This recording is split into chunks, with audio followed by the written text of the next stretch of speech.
ಎಲ್ಲಿ ಹೋಯ್ತ್ರಿ ಸಂಸ್ಕಾರ? ಅದಕ್ಕೆ ಮಹಾತ್ಮರ ಕಾಲಜ್ಞಾನ ಬರೆದಿಟ್ಟು ಹೋಗ್ಯಾರ, ಕಲಿಯುಗ ಹಿಂಗ ಆಗ್ತದ ಅಂತೇಳಿ. ಬಿದ್ದಿವ ಅಂತಿರೋ ಮಕ್ಕಳಿರ, ಭೂಮಿ ಎದ್ದೆದ್ದು ಬಡದಿತ್ತು ಮಕ್ಕಳಿರ, ಹದ್ದು ಕಾಗಿ ಹರ್ಕೊಂಡು ತಿನ್ನುವ ದಿನಮಾನಗಳು ಬರ್ತಾವ, ಬಲು ಎಚ್ಚರ. ರೊಕ್ಕದ ಗಡಿಗೆ ಹೊತ್ತೊಯ್ಯುವಾಗ ಬಿಕ್ಕಿ ಬಿಕ್ಕಿ ಎತ್ತಿರೋ ಮಕ್ಕಳಿರ ಅಂತ ಹೇಳ್ತದ ಶಟಸ್ಥಲ ಜ್ಞಾನಿ ಉಳುವಿ ಚನ್ನಬಸವಣ್ಣವ್ರ ಒಂದು ಕಾಲಜ್ಞಾನ ಹೇಳ್ತಾರ. ಉಳುವಿಯ ಚೆನ್ನನು ಕಲಿಯುಗಗಳು ಹುಟ್ಟಿ ಬರುವಾಗ ಜೊಟ್ಟೆಲ್ಲ ಹಾರಿ ಹೋಗಿ ಗಟ್ಟಿ ಕಾಳಷ್ಟ ಉಳಿತಾವ ಅಂತ ಹೇಳ್ಯಾರ. ಅತನೇ ಶಿವಗಳ ಆಶೀರ್ವಾದದಿಂದ, ಸದ್ಗುರು ಸಮರ್ಥ ಅಮರೇಶ್ವರ ಮಹಾರಾಜರ ಆಶೀರ್ವಾದದಿಂದ, ಎಲ್ಲ ಮಹಾತ್ಮರ ಆಶೀರ್ವಾದದಿಂದ ಕೋವಿಡ್ದೊಳಗೆ ನಮಗ ಏನೂ ಆಗ್ಲಾರ್ದ ಜೀವಂತ ಅದೀವಿ ಅಂದ್ರೆ ನಾವೆಲ್ಲ ಗಟ್ಟಿ ಕಾಳದೀವಿ. ಆದ್ರೆ ಏನು ಬೇಡಬೇಕು? ಬಹಳ ದೂರಿಂದ ಬೇಡ. ಇಲ್ಲೇ ನಿಮ್ಮ ಸಮೀಪ ರಾಯಬಾಗ್ ತಾಲೂಕಿನ ಹುಲಿಕಾಂತೇಶ್ವರ ದೇವಸ್ಥಾನ ಕಣದಾಳ ಅಂತ ಒಂದು ಊರದ. ಹಿಂಗ ಜಾತ್ರೆ ಮಾಡುವಾಗ ಎಲ್ಲ ಹಿರಿಯರು ಹುಂಡಿ ಹೊಡೆದಾರ, ಲಕ್ಷ ಲಕ್ಷ ಹಣ ಬಂದದ. ಒಬ್ಬ ತಾಯಿ ಚೀಟಿ ಬರೆದು ಹಾಕ್ಯಾಳ. ಏನು ಬರ್ದಾಳಂದ್ರ, ಹುಲಿಕಾಂತೇಶ್ವರ ಮುಂದಿನ ವರ್ಷ ಜಾತ್ರೆಗೆ ಬಂದಾಗ ಸಾಕಷ್ಟು ಹಣ ಹಾಕ್ತೀನಿ, ದೀಡ್ ನಮಸ್ಕಾರ ಹಾಕ್ತೀನಿ, ಕಠಿಣ ವ್ರತ ಉಪವಾಸ ಮಾಡ್ತೀನಿ, ಆದ್ರೆ ಏನು ಆಶೀರ್ವಾದ ಮಾಡಬೇಕು ಮುಂದಿನ ವರ್ಷ ಬರೋದ್ರಾಗ ಅಂದ್ರೆ ನಮ್ಮತ್ತಿ ಭಾಳ ಕಾಡ್ಲಿಕ್ಕತ್ತಳ, ಸಾಯುವಂಗ ಆಶೀರ್ವಾದ ಮಾಡು. ಎಲ್ಲಿ ಹೊಂಟದ್ರಿ? ಆವಿಷ್ಯ ಎಷ್ಟದ? ಆವಿಷ್ಯ 10 100 ನಿದ್ರೆಗೆ ಹೋಗ್ಯಾವ 50, ಪ್ರಾಯಕ್ಕೆ 20, ಪ್ರಾಯದಲ್ಲಿ ಮಾಡಿದ ಗಾಯಕ್ಕೆ 30, ಹೋಯ್ತು 100 ವರ್ಷ. ಭಾಳ ದೂರಿಂದ ಹೇಳಂಗಿಲ್ಲ. ನಮ್ಮ ತಾಲೂಕಿನೊಳಗೆ ಮನೆ ಅಪ್ಪವ್ರಿಗೆ ಗೊತ್ತದ, ನಿಮಗೂ ಗೊತ್ತದ. ಅಸ್ಕಿ ಅಂತೇಳಿ ಅತನಿಯೊಳಗೆ ಒಬ್ರು ಡಾಕ್ಟರ್ ಇದ್ರು. ದಿನ ಲಕ್ಷಗಟ್ಲೆ ಹಣ ಸಂಗ್ರಹ ಮಾಡ್ತಿದ್ರು. ಭಾಳ ಶ್ರೇಷ್ಠ ಮನಿತನ. ಲಕ್ವಾ ಹೊಡೀತು. ಇಲ್ಲಿಂದ ಬೆಳಗಾವಿ ಕೇಲಿಗೆ ಹೋಗ್ಬಿಡದ ಪ್ಯಾರಲಿಸಿಸ್ ಅಟ್ಯಾಕ್ ಆಗಿತ್ತು, ಹಾರ್ಟ್ ಅಟ್ಯಾಕ್ ಆಯ್ತು, ತೀರ್ಕೊಂಡ್ರು. ಇನ್ನೊಬ್ರು ಹಾಲು ಮತ್ತು ಸಮಾಜ ಅತನಿ ಹಿರಿಯರವ್ರು ಅಧ್ಯಕ್ಷರೇನೇ ಇದ್ರು, ಅವ್ರ ಹೆಸರು ಗೊತ್ತಿಲ್ಲ, ರಾವ್ ಸಾಬ್ ಅಂಥೇಳಿ, ರಾವ್ ಸಾಬ್ ಬೇವನೂರ್ ಅಂಥೇಳಿ ಶಾಸಕರದಾರ. ಮನಿ ಉದ್ಘಾಟನೆ ಆಗ್ಲಿಕ್ಕತ್ತದ, ಮನಿ ಬಾಗಲ ದಾಟೋದ್ರೊಳಗೆ ಹಾರ್ಟ್ ಅಟ್ಯಾಕ್ ಆಗಿ ಅಲ್ಲೇ ತೀರ್ಕೊಂತಾರೆ. ಏನೂ ನಮ್ಮ ಜೊತೆ ಬರಂಗಿಲ್ಲ. ಆವಿಷ್ಯ ಯಾಕೆ ಭಗವಂತ ಕೊಟ್ಟಾನಂತಂದ್ರ ಸಾಧು ಸಂತರ ಸೇವಾ ಮಾಡೋ ಸಲುವಾಗಿ, ಸೈನಿಕರ ಸೇವಾ ಮಾಡೋ ಸಲುವಾಗಿ, ಜಗತ್ತಿಗೆ ಅನ್ನ ಹಾಕಿರ್ತಕ್ಕಂಥ ರೈತನ ಸೇವಾ ಮಾಡೋ ಸಲುವಾಗಿ ಆವಿಷ್ಯ ಕೊಟ್ಟನ. ಸಾರ್ಥಕ ಆಗಬೇಕು. ನೀವೆಲ್ಲ ರೈತರದಿರಿ. ಈಗೇನಾಗಿ ಬಿಟ್ಟಂದ್ರೆ ಬಬಲಾದಿ ಸದಾಶಿವ ಮುತ್ತ ಹೇಳಿದಂಗೆ ಜಗತ್ ನಡಿಲಿಕ್ಕತ್ತದ. 8 ಹೋಗಿ 1 ಬರ್ತಾವಂತ ಹೇಳಿದ್ದ. ಮೊದಲ ಎಲ್ಲ ರೈತರ ಮನ್ಯಾಗ 4 ಜೋಡಿನ ಕಮತ್ ಜೋಡಿ ಇತ್ತು, ಎಲ್ಲ ಹೋಗ್ಯಾವ. ಟ್ರ್ಯಾಕ್ಟರ್ ಬಂದು ನಿಂತದ. ನೀವೆಲ್ಲ ಸಿದ್ದೇಶ್ವರ ಸ್ವಾಮಿಗಳು ಒಂದು ಕನಸಿತ್ತು. ಏನು ಕನಸಿತ್ತಂದ್ರ ಎಲ್ಲರ ಮನೆಯೊಳಗೆ ಜೋಡಿ ಎತ್ತುಗಳನ್ನು ಸಾಕಬೇಕು, ಅದರಿಂದ ಕೃಷಿ ಆಗಬೇಕು, ಉಪಕಸಬುಗಳಾಗಬೇಕು. ಎತ್ತ ಸಾಕಿದ ರೈತ ಮನೆತನ ಏನೈತಲ್ಲ ಭಾಳ ಶ್ರೀಮಂತಿಕೆಯಿಂದ ಬದುಕೊಂತ ಬಂದದ. ಸಾವಯವ ಪದ್ಧತಿನ ಅಳವಡಿಕೆ ಮಾಡ್ಕೋಬೇಕು.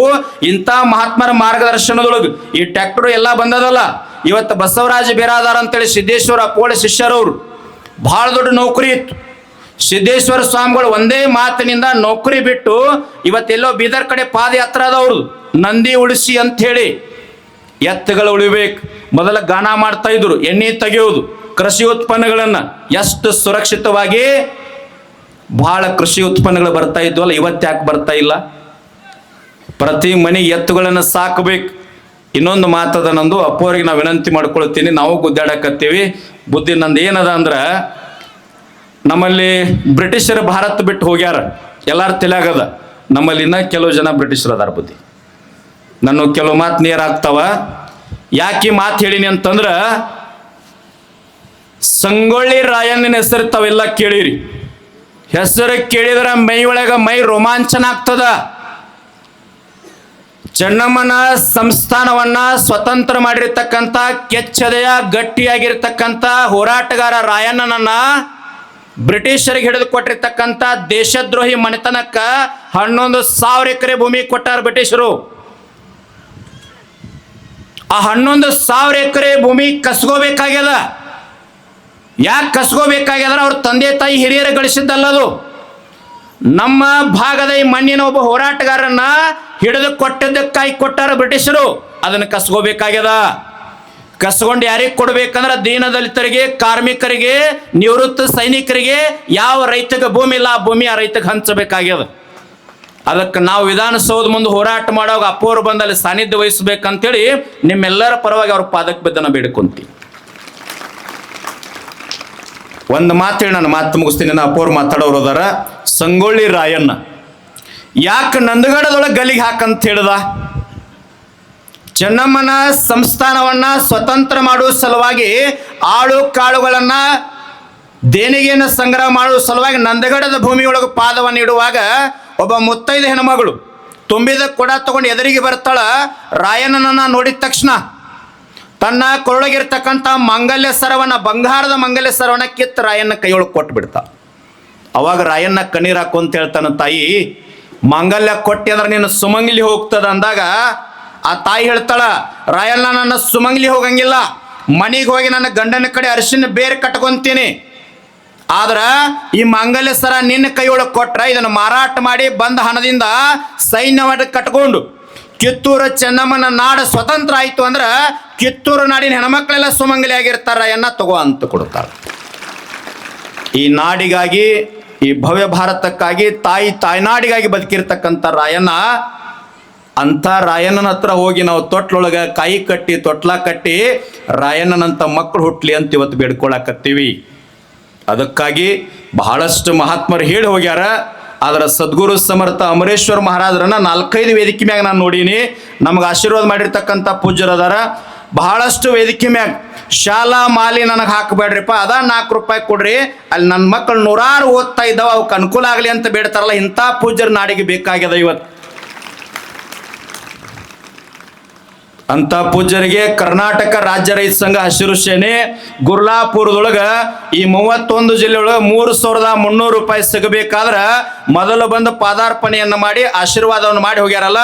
ಇಡೀ 31 ಜಿಲ್ಲೆಯ ರೈತರ ಪರವಾಗಿ, ಅನ್ನದಾತರ ಪರವಾಗಿ, ಸಮಸ್ತ ರೈತ ಸಂಘದ ಪರವಾಗಿ ತುಂಬು ಹೃದಯದ ಭಕ್ತಿ ಅಭಿನಂದನೆಗಳನ್ನು ಸಲ್ಲಿಸ್ತಾ ನನ್ನೆರಡು ಮಾತುಗಳನ್ನು ತಮ್ಮೆಲ್ಲರ ಪಾದಕರ ಪ್ರಮಾಣ ಇರ್ತಕ್ಕಂಥ ಹಣದೊಳಗ ಈ ಮಠಕ್ಕೆ ಕೊಟ್ರದ ಆರಂಗಿಲ್ಲ, ಅದ ನಿಲ್ಲಂಗಿಲ್ಲ, ಅದು ಹಾಳಾಗಂಗಿಲ್ಲ. ಒಂದು ಘಟನೆ ನೆನಪು ಮಾಡ್ಕೊಡ್ತೀನಿ. ತುಮಕೂರಿನ ಸಿದ್ಧಗಂಗಾ ಶ್ರೀಗಳ ಮಠದೊಳಗೆ ಸೊಲ್ಲಾಪುರದ ಒಬ್ಬ ಭಕ್ತ ಬಂದಿದ್ದ. ಮಧ್ಯಾಹ್ನದ ಸಮಯ 10 kg ಮಿಸಲು ತುಪ್ಪ ತಗೊಂಡು ಬಂದಿದ್ದವ. ಒಳಗೆ ಅಪ್ಪೋರ್ ಲಿಂಗ ಪೂಜೆ ಮಾಡ್ತಾ ಇದ್ರು. ಹೊರಗಡೆ ಇಟ್ಟು ಒಳಗೆ ಹೋಗಿ ಬೆಟ್ಟಾಗಿ ಬರೋದ್ರೊಳಗೆ ಮಧ್ಯಾಹ್ನ ಪ್ರಾಥಮಿಕ ಶಾಲೆ ಎಲ್ಲ ವಿದ್ಯಾರ್ಥಿಗಳು ಬಿಸಿ ಊಟದೊಳಗೆ ಆ ತುಪ್ಪವನ್ನು ಹಾಕೊಂಡು ಊಟ ಮಾಡಿಬಿಡ್ತಾರೆ. ಅವಾಗ ಹೊರಗೆ ಬಂದ ಕಣ್ಣೀರು ಹಾಕೊಂತ ಡಬ್ಬಿ ನೋಡ್ತಾನ. ತುಮಕೂರಿನ ಸಿದ್ಧಗಂಗಾ ಶ್ರೀಗಳು ಎದುರಿಗೆ ನಿಂತು ಹೇಳ್ತಾನ, ಯಪ್ಪ ನಾನು ತುಪ್ಪ ತಂದಿದ್ದೆ ರೀ, ಹಾಳಾತ್ರಿ, ನನ್ನ ಭಕ್ತಿ ಎಲ್ಲ ವ್ಯರ್ಥ ಆಯ್ತ್ರಿ ಎಂದವ. ಅವಾಗ ಸಿದ್ಧಗಂಗಾ ಶ್ರೀಗಳು ಉದ್ಗಾರ ತೆಗಿತಾರ, ನಿನ್ನ ತುಪ್ಪ ವ್ಯರ್ಥ ಆಗಿಲ್ಲಪ್ಪ, ನಿನ್ನ ಭಕ್ತಿ ವ್ಯರ್ಥ ಆಗಿಲ್ಲ. ದೀಪಕ್ಕೆ ಹಾಕಿದ್ರೆ 8 ದಿನ ಬೆಳಗ್ಗೆ ಉರಿದು ಆರಿ ಹೋಗ್ತಾ ಇತ್ತು. ಆದ್ರೆ ಎಂದೂ ಆರದೆ ಇರತಕ್ಕಂಥ, ಎಂದೂ ನಿಲ್ಲದೆ ಇರತಕ್ಕಂಥ ಜ್ಞಾನದ ಬೆಳಗುವ ಜ್ಯೋತಿ ಆಗಿರ್ತಕ್ಕಂಥ ಮುದ್ದು ವಿದ್ಯಾರ್ಥಿಗಳು ತಿಂದರಪ್ಪ, ನಿನ್ನ ಭಕ್ತಿ ವ್ಯರ್ಥ ಆಗಿಲ್ಲ, ಸಾರ್ಥಕ ಆಗ್ಯದ ಅಂತ ಹೇಳಿದ್ರು. ಈ ಮಾತನ್ನ ಯಾಕೆ ಸ್ಮರಣೆ ಮಾಡ್ಕೊನಿ ಅಂತಂದ್ರ, ಸಿದ್ದೇಶ್ವರ ಶ್ರೀಗಳು ಗುಡಿ ಗುಂಡಾರ ಮಠ ಮಸೀದಿ ಚರ್ಚ್ಗಳಿಗೆ ದೇವರಂದಿಲ್ಲ. ಯಾರಿಗೆ ದೇವರಂದಾರ ಅಂದ್ರೆ ಈ ಭವ್ಯ ಭಾರತವನ್ನ ಬೆಳಗ್ತಕ್ಕಂಥ, ಈ ಭಾರತವನ್ನ ಕಟ್ತಕ್ಕಂಥ ಜ್ಞಾನದ ನಿಧಿಗಳಾಗಿರ್ತಕ್ಕಂಥ ಮುದ್ದು ವಿದ್ಯಾರ್ಥಿಗಳೇ ದೇವರಂತ ಕರೆದಾರ ಅವರು.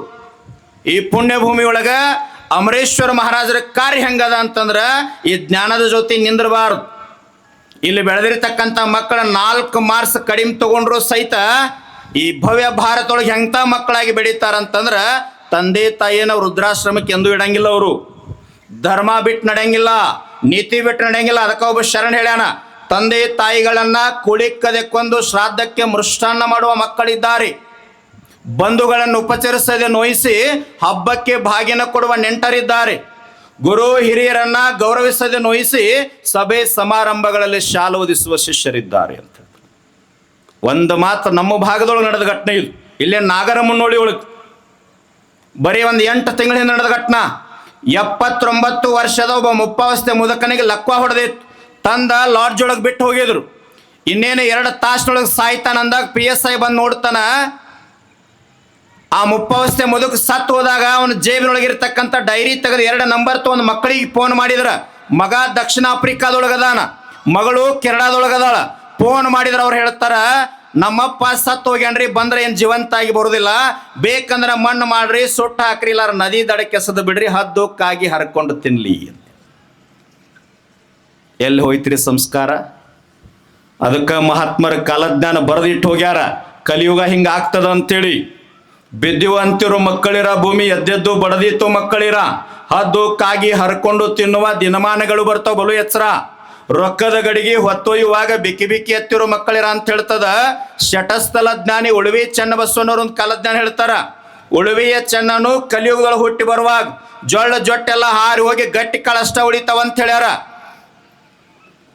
ಅತನೇ ಶಿವಗಳ ಆಶೀರ್ವಾದದಿಂದ, ಸದ್ಗುರು ಸಮರ್ಥ ಅಮರೇಶ್ವರ ಮಹಾರಾಜರ ಆಶೀರ್ವಾದದಿಂದ, ಎಲ್ಲ ಮಹಾತ್ಮನ ಆಶೀರ್ವಾದದಿಂದ ಕೋವಿಡ್ದೊಳಗೆ ನಿಮಗ ನಮಗ ಏನೂ ಆಗ್ಲಾರ್ದ ಜೀವಂತ ಅದೀವಿ ಅಂದ್ರೆ ನಾವೆಲ್ಲ ಗಟ್ಟಿ ಕಾಳದೀವಿ.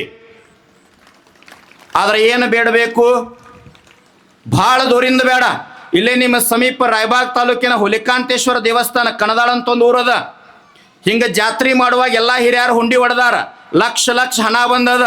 ಒಬ್ಬ ತಾಯಿ ಚೀಟಿ ಬರೆದು ಹಾಕ್ಯಾಳ.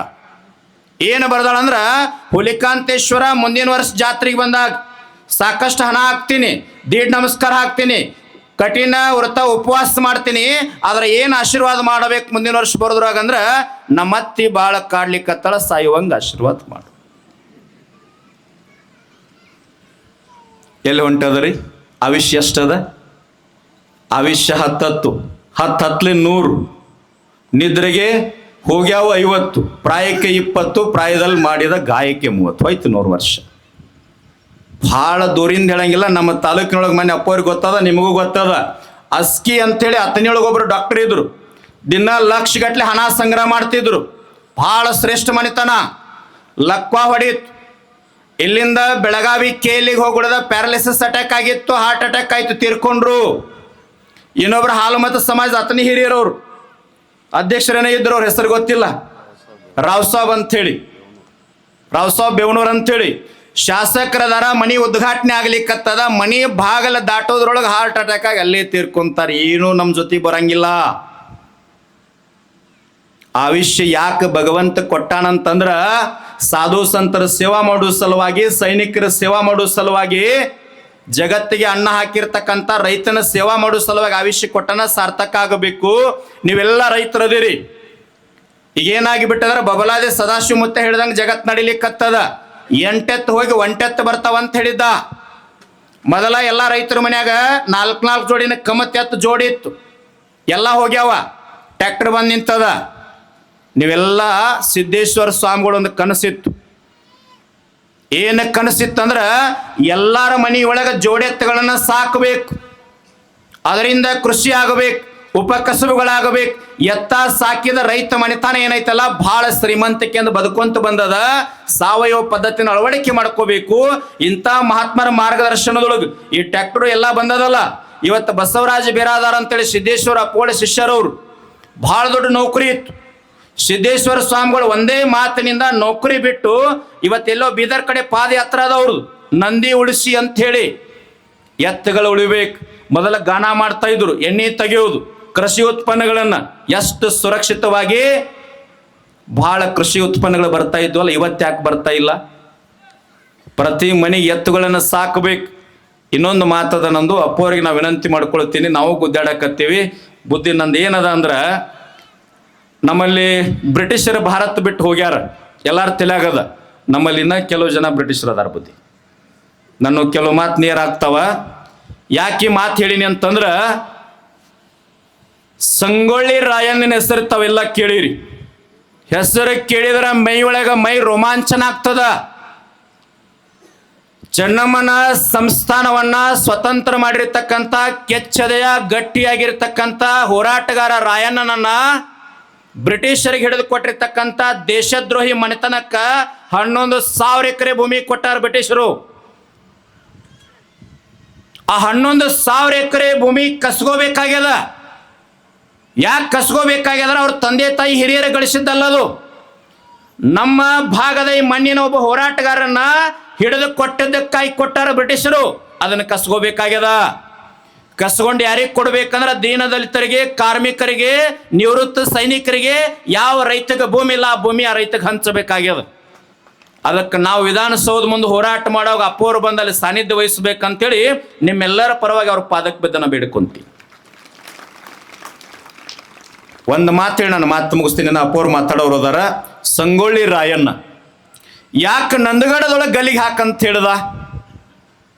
ಚೆನ್ನಮ್ಮನ ಸಂಸ್ಥಾನವನ್ನ ಸ್ವತಂತ್ರ ಮಾಡುವ ಸಲುವಾಗಿ ಆಳು ಕಾಳುಗಳನ್ನ ದೇಣಿಗೆಯನ್ನು ಸಂಗ್ರಹ ಮಾಡುವ ಸಲುವಾಗಿ ನಂದಗಡದ ಭೂಮಿಯೊಳಗೆ ಪಾದವನ್ನು ಇಡುವಾಗ ಒಬ್ಬ ಮುತ್ತೈದ ಹೆಣ್ಮಗಳು ತುಂಬಿದ ಕೊಡ ತಗೊಂಡು ಎದುರಿಗೆ ಬರ್ತಾಳ.